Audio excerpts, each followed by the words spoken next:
हिमाचल प्रदेश पर्यावरण विज्ञान एवं प्रौद्योगिकी विभाग और GIZ जर्मनी सौजन्य से शिमला में अर्ध दिवसीय कार्यशाला का आयोजन किया गया। इस कार्यशाला का आयोजन का उद्देश्य प्लास्टिक वेस्ट प्रबंधन के लिए राज्य स्तरीय विचार विमर्श द्वारा निष्पादन योग्य अवशिष्ट के प्रबंधन की जिम्मेदारी को लागू करना था। विज्ञान एवं प्रौद्योगिकी विभाग के निदेशक DC राणा ने प्लास्टिक वेस्ट प्रबंधन के बारे में विस्तार से जानकारी प्रदान की। हिमाचल प्रदेश पर्यावरण विज्ञान एवं प्रौद्योगिकी विभाग और GIZ जर्मनी के सौजन्य से शिमला में अर्ध दिवसीय कार्यशाला का आयोजन किया गया। कार्यशाला में वेबिनार के माध्यम से प्रदेश के विभिन्न विभागों के अधिकारियों ने भाग लिया। विज्ञान एवं प्रौद्योगिकी विभाग के पर्यावरण सचिव रजनीश ने प्लास्टिक वेस्ट प्रबंधन के बारे में राज्य सरकार का पक्ष रखा। वहीं जर्मनी ब्लैक फॉरेस्ट सैलून के सेबास्टियन फरीक ने वेबिनार के माध्यम से EPR लागू करने पर विश्व स्तर पर हो रहे अभ्यासों पर प्रकाश डाला। अधिक जानकारी देते हुए डॉक्टर DC राणा ने बताया कि प्रदेश सरकार प्लास्टिक वेस्ट प्रबंधन को डील करने के लिए लगातार कार्य कर रही है। इसके तहत ही एक्सटेंड प्रोड्यूसर रिस्पॉन्सिबिलिटी को लागू कर, यानी कि जो ब्रांड ऑनर या इम्पोर्टर बाहर से उत्पाद खरीदते हैं, प्लास्टिक को निष्पादन करने की जिम्मेवारी भी उन्हीं की ही रहेगी। एक और जो इशू था वो था एक्सटेंडेड प्रोड्यूसर रिस्पॉन्सिबिलिटी, जो कि हमारे वेस्ट मैनेजमेंट रूल 2016 में और प्लास्टिक वेस्ट मैनेजमेंट रूल 2016 में जिसका प्रावधान है।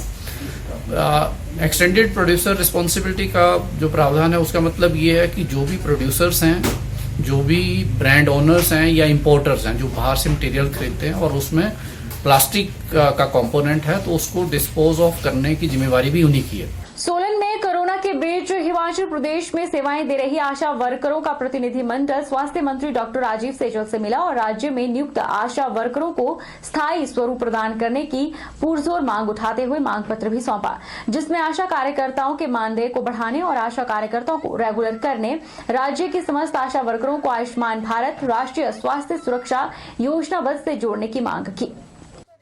बेहतरीन ढंग से इस कोरोना काल में अपनी सेवाएं जो हैं वो पूरे प्रदेश को दी हैं और बहुत बेहतरीन ढंग से इन्होंने काम किया है, ईमानदारी से काम किया है। विषय इन्होंने मेरे ध्यान में लाए हैं, उसमें इन्होंने मानदेय और वेतन की बात की है, इसमें इन्होंने और भी कुछ सुविधाओं की जो है वो बात की है और इनकी इन सब बातों के ऊपर, मांगों के ऊपर बिल्कुल सहानुभूतिपूर्वक हम विचार करेंगे और इस बात को सुनिश्चित करेंगे कि पूरा सम्मान और जो है वो इनको सरकार की ओर से जो है मिलता है। हमारी ये मांगे है कि जो कोविड-19 के चलते हमारे को हजार रुपये दिया गया हुआ है और अब 2000 रुपये दिया गया है, तो इससे हमारा परिवार नहीं चल रहा है। तो हम ये चाहते हैं या ये 2000 रुपये अगर जब तक कोरोना काल चल रहा है तब तक वो बढ़ाया जाए, और क्योंकि 1500 रुपये में हमारे घर तक खर्चा नहीं करता, हमारे भी बच्चे हैं औरों को, और साथ में ही हमें सरकारी कर्मचारी घोषित किया। वनमंडल मंडी के फॉरेस्ट रेंज द्रंग के नारला जंगल में महत्वाकांक्षी योजना एक बूटा बेटी के नाम कार्यक्रम में 71वें मंडल स्तरीय वन महोत्सव की अध्यक्षता करते हुए विधायक जवाहर ठाकुर ने देवदार का पौधा रोपा। विधायक ने कहा कि जल, जंगल, जमीन बहुमूल्य संपदा है, इनके संरक्षण से जीवन स्वस्थ है। उन्होंने बताया कि वनमंडल मंडी में इस वर्ष सरकार ने 380 हेक्टेयर भूमि में लगभग 3 लाख पौधे लगाने का लक्ष्य रखा है। और सबसे पहले तो मैं बधाई देना चाहता हूँ उन बेटियों को, उन माँ बापों को, तो वो घर पे जाकर इन पौधों को घर पे लगाएं ताकि आने वाले समय तक हम उस बेटी के नाम को भी हम याद रखें। और हमारी सरकार की प्राथमिकता ये है कि जैसे हमारी आदरणीय प्रधानमंत्री जी कहते हैं बेटी अनमोल है, तो ये नई योजना हमारी सरकार ने शुरू की है, जिसके लिए हम माननीय मुख्यमंत्री श्री जयराम ठाकुर जी के और पूर्व में रहे मंत्री हमारे गोविंद ठाकुर जी ने जो शुरू किया उसको हम आगे बढ़ा रहे हैं। आज इस जुंडर नामक स्थान से हमने जो एक बूटा बेटी का जो कार्यक्रम है सरकार की, जो बड़ी महत्वाकांक्षी योजना है, उसकी शुभारंभ हमारे वनमंडल की शुरुआत जो है इस स्थान से हुई है। तो मैं सबको बधाई देता हूँ इस कार्यक्रम में शामिल होने के लिए और विधायक साहब का धन्यवाद करता हूँ कि उन्होंने अपना समय निकाला और इस कार्यक्रम की यहाँ से शुरुआत की। ये जो क्षेत्र जुंडर क्षेत्र है, इसमें हम 200 पौधे रोपित कर रहे हैं टॉल साइज़ के, जिसमें कि हम देवदार, बान, दाड़ू इत्यादि के पौधे लगा रहे हैं। बिलासपुर के निर्माणाधीन एम्स हॉस्पिटल में कोरोना विस्फोट जारी है। अब तक 97 मामले पॉजिटिव आ चुके हैं, जबकि बुधवार सुबह को 2 और रात को 25 मामले आने से लगभग 27 मामले एम्स मजदूरों के पॉजिटिव आए हैं।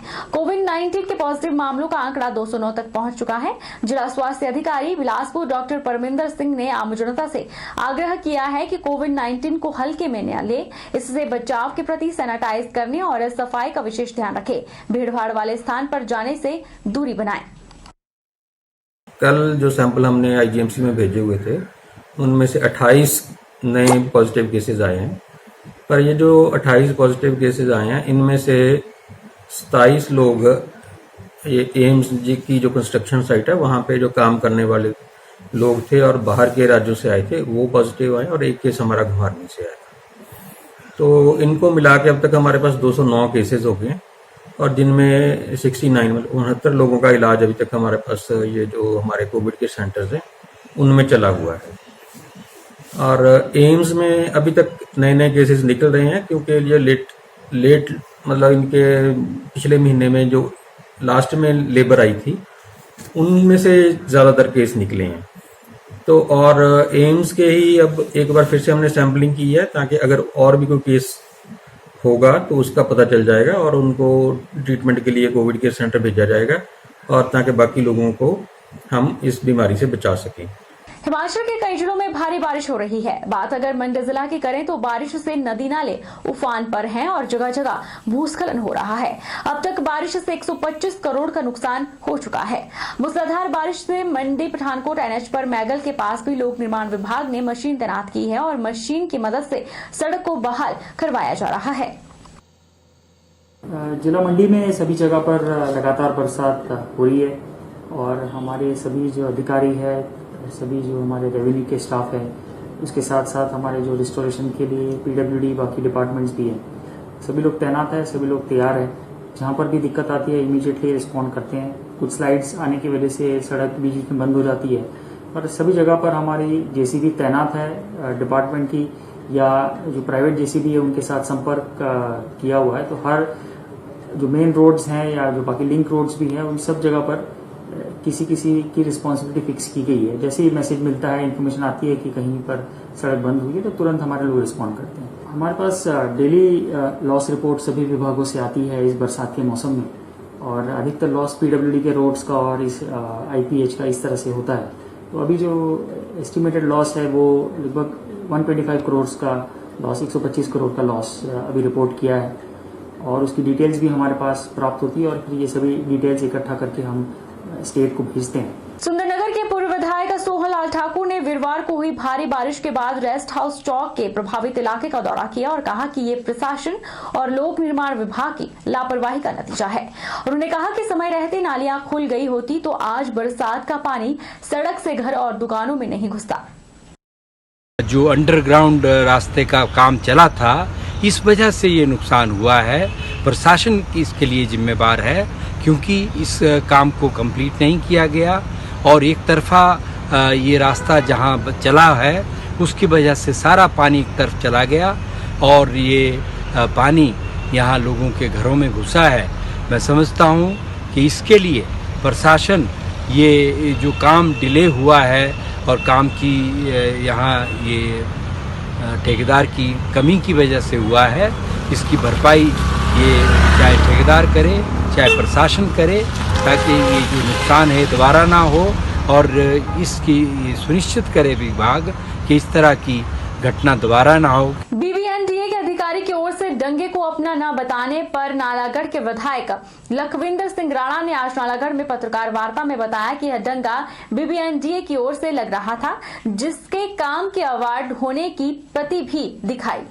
इसमें दिखाया गया कि यह दंगा 27 लाख रुपए में बनाया जाना है और 2 महीने के भीतर इसका काम पूरा होना है। पूर्व विधायक ने बकायदा 14 जून को इसका शिलान्यास भी किया, लेकिन अब यह इससे बचने के लिए पल्ला झाड़ रहे हैं। विधायक ने आरोप लगाया है कि जयराम सरकार नालागढ़ में भ्रष्टाचार को जन्म दे रही है। आप को भी विधिवती है, कई दिनों से हमारे गौशाला महादेव जो है वहाँ पर जो प्रोटेक्शन के लिए ट्रेनिंग वाल लगनी थी, वहाँ पर बहुत घोटाला हुआ है वहाँ जाकर जो हमारे यहाँ इलेक्ट्रॉनिक मीडिया के पत्रकार बंधु हैं, उन्होंने भी गौशाला के जो वहाँ के सदस्य हैं उनसे बातचीत की, तो उन्होंने भी गंभीर आरोप जो है ठेकेदार के ऊपर लगाए हैं। क्योंकि जिस ढंग से कार्य होना चाहिए था, जो क्वालिटी कार्य में होनी चाहिए थी, जिस ढंग से मटेरियल जो है उस रिटेनिंग वाल में, प्रोटेक्शन वाल में लगना चाहिए था, वो मटेरियल जो है उसमें नहीं लगाया गया।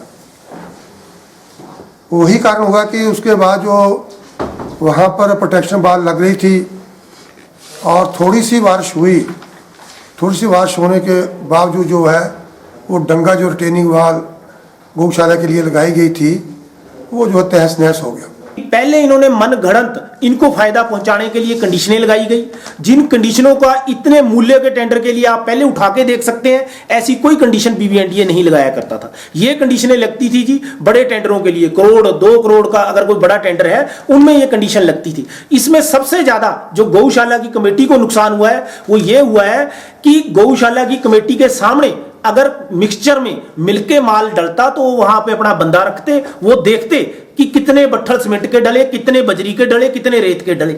इन्होंने क्या किया, गाड़ी लेके भर के कंक्रीट प्लांट से आए, वहां फेंकी, किसी ने पूछा नहीं, गिना नहीं, क्या ना उनके क्यूब लिए गए। इस वक्त तो चला है छोटे से ब्रेक का, ब्रेक के उस पर फौरन लौटेंगे, आप बने रहिए हमारे साथ।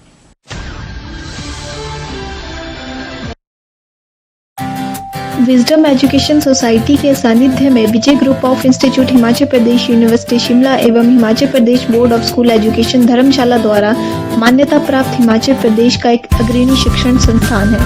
इंस्टीट्यूट में BBA, BCA, BCom, PGDCA, BEd तथा DLEd के कोर्सेज उपलब्ध हैं। कॉलेज प्रयासरत है छात्रों के चहुमुखी विकास की ओर, जिसके लिए कॉलेज उपलब्ध करवा रहा है डिजिटल क्लासरूम्स, विभिन्न प्रयोगशालाएं जैसे कि कंप्यूटर प्रयोगशालाओं का उपयोग ऑनलाइन एग्जामिनेशन के लिए भी किया जाता है, जिसमें 150 से अधिक कंप्यूटर मौजूद हैं तथा साथ ही नेचौक कस्बे में अर्ध लाइब्रेरी के अभाव को दूर करने के लिए विजडम एजुकेशन सोसाइटी ने कस्बे में शिक्षा प्राप्त करने वाले बच्चों समेत स्थानीय युवा पीढ़ी को अपने कैंपस में पुस्तकालय की सुविधा उपलब्ध करवाई है तथा साथ ही विजय ग्रुप प्रयासरत है कि कोरोना महामारी छात्रों के विकास में बाधा न बने, इसलिए विजय ग्रुप छात्रों को ऑनलाइन रजिस्ट्रेशन की सुविधा प्रदान कर रहा है, जिसके माध्यम से छात्र घर बैठे ही अपनी एडमिशन की प्रक्रिया को पूरा कर सकते हैं।